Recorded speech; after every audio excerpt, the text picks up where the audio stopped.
We're here with the head coach of the men's lacrosse program, John Basti, as we preview the Pioneers' upcoming season, which starts less than 2 weeks away. It just seems like every year, February 1st just kind of sneaks up on us, and bang, lacrosse season's right around the corner. Last season was a bit of a down year for you guys, but 6 games decided by 3 goals or less. What can you take from being in so many of those games that you can roll into this upcoming season? Well, I think last year we expected to have a lot better record than we did. And I think the disappointment of last year made us do some self-assessment as a coaching staff, as individual players, and our exit interviews at the end of last season gave us some insight into some of the things that our guys were thinking, which was a huge help for us going into the summer and into kind of the evaluation of our program. And one thing we took from it was we need to play a little bit more free. We as coaches needed to give the team a little bit more freedom, but them as players needed to earn that a little bit more. And so going into the summer, we sat with a bunch of coaches and we really watched a ton of film and on other teams and went through a few different styles that we liked, and we came up with a new type of style that we like to play, and we tried to roll it out. We rolled it out a little bit in the fall for the first time, and it was positive and negative, a lot more positives in the way we play and the speed and the style, and negatives in certain guys were just, as a team, we would revert to our old way of slowing down the ball instead of playing the fast up-tempo style. And so that from one game to the next in the fall, we realized some of the mistakes we were making, and we came out our second game in the fall and really started understanding it. And so far this spring, it's been more of the same, understanding what we need to do and tweaking little things here and there. And I think the guys the whole team is really excited about the new style of play and being able to compete with this style. And I'm used to, when we were at Hartford, we played a very up-tempo style where it's not about turnovers, it's about volume of possessions. And we kind of embraced it, and it was cool. It drove us nuts as coaches sometimes because you're turning the ball over a lot, but turnovers really don't matter. It's just about playing fast and playing quick and doing things at a speed that somebody else is not used to. And so we've really embraced that. Our guys have really dug in many ways and have not surprised us all, but I think they surprised themselves with how fast and how quick and how hard we can play consistently. Now, you do return 6 of your top 7 scorers from a year ago, a lot of which are midfield guys. You look at Brian Massey, Max Tuttle, who are all NEC guys who each scored 20 goals last year. When you talk about a new system and a more open, I guess probably be a best way to describe, more open style of play offensively, will that help you guys even more, knowing that you have midfielders you can put on the field that can put the ball in the net? Yeah, and it's more for those guys. We know they can score goals. We know how good Brian is. He's got one of the best shots in Division I lacrosse, and he stretches a defense. But it's more about Brian, his ability to play defense. And he is probably one of our best defenders on the defensive side of the ball because he takes a lot of pride in that. And Max is the same way. We have some really good D-middies that have learned to take the offensive side, taking more control of their offensive game and being able to do more in transition offensively. And so I think with guys like Max and guys like Brian and really all of the guys in our offensive midfield unit have really taken to playing defense. And to play the style, you have to be able to play both. I think you'll see, I think with this style, what you see is those guys playing more of a defensive role and not just an offensive role, but their numbers will either stay the same or increase because they're getting more opportunities. In the time in between the transition and the settled 6-on-6, we're still going to be looking to go, and it's going to open up more for those guys as individuals and us as a team. And it's going to allow our attack to be more creative. It's going to allow Brian, it's going to allow Max, it's going to allow Julian Garitano and Landon Kramer and Jake Wilson and some of those other guys, and Connor O'Reilly, and more of the ability to play and not just like get off the field and come on the field, but just can play lacrosse and just do what they've done for their whole lives. You talk about how you've been able to create other opportunities for guys to score.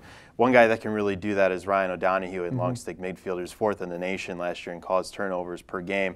What does it mean for this new type of offense you're going to have have a guy like him and also a guy like Mike Calvagna at the faceoff X trying to steal a couple extra possessions per game? Well, it's funny because when you sit down and you look at this style, is it because you have a really good goalie that can throw outlet passes, which we have a bunch of them, or is it somebody like Mike, a faceoff guy, and our other faceoff guys with JT Aquino, a freshman, and Matt Vezza, who's a converted faceoff guy. If those guys can get us some possessions, we can play this style because we can consistently push transition, and it's not just about winning a face-off and getting a fast break. You can still create transition even though there's not a clear fast break.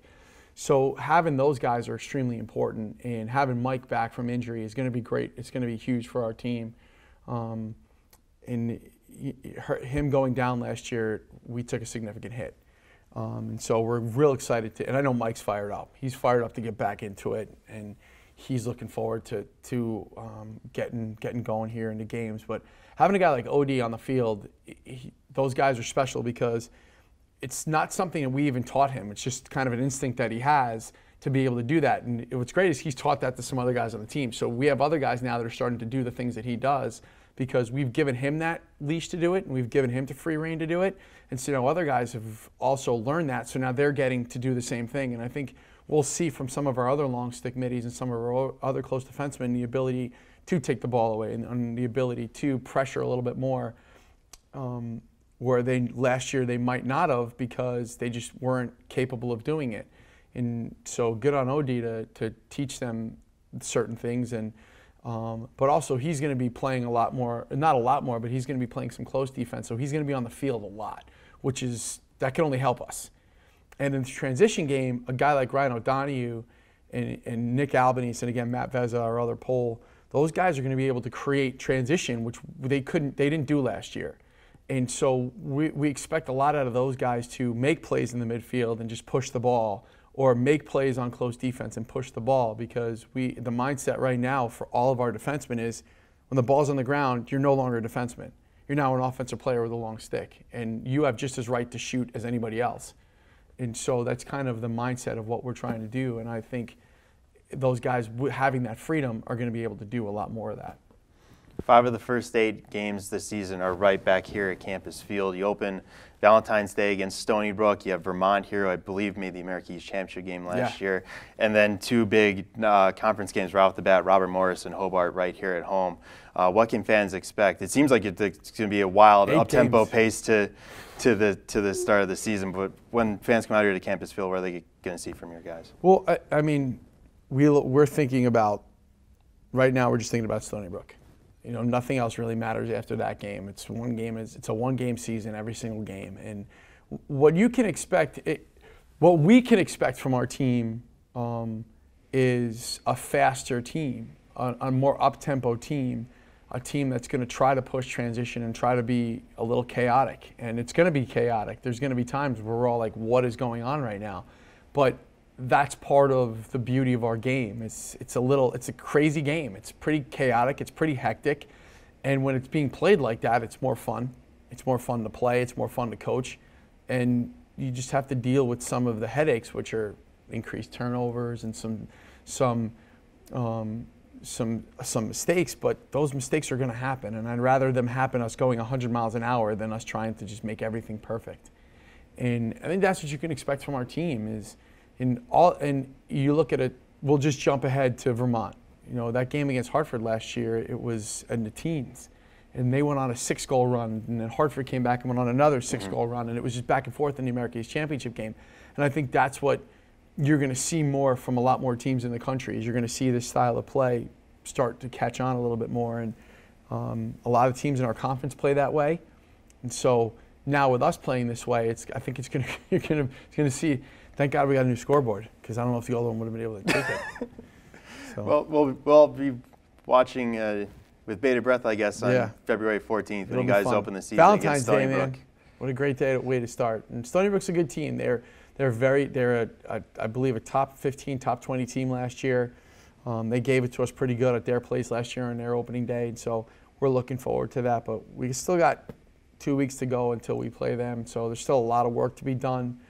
But I know the guys are looking forward to it. We're looking forward to it, and I'm looking forward to seeing what they can do, and I'm excited to see what they can do to really make this season a difference, make a difference this season for our program and things to come.